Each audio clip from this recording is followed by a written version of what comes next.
Tarozi to'g'rimi o'g'lim? Shakar sal ozroq ko'rinyapti. Mana, qarang. Ropparasi 2 kiloda to'xtadi. Ha, bo'pti, olib kela qol.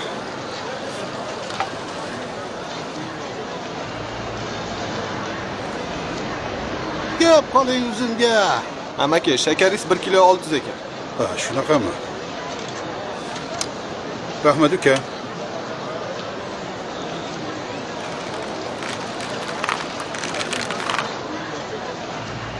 O'g'lim, oting nima? Mahmud, nima edi? Qaysi maktabda o'qiysan? Nechinchi sinfda o'qiysan? O'rta saroyda maktabda 7-sinfda o'qiyman. O'qishlaring qanday bilmadim-u, lekin o'zing yaxshi bolaga o'xshaysan. Hali yoshsan, buzilmagansan. Savdoni, muomalani o'rgangan yaxshi, ammo harom ishga o'rganmagan o'g'lim. Nega bunday deyapsiz?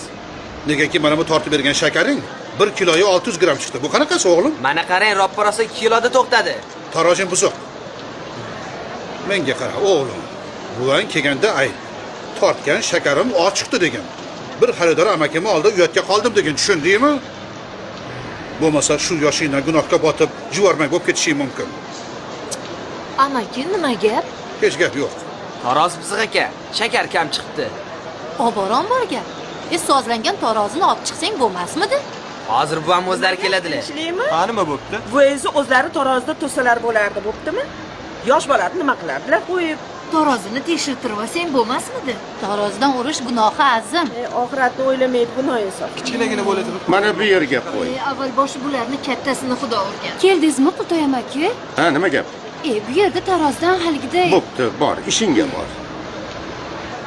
Sizlar nimaga yig'ilib turibsizlar?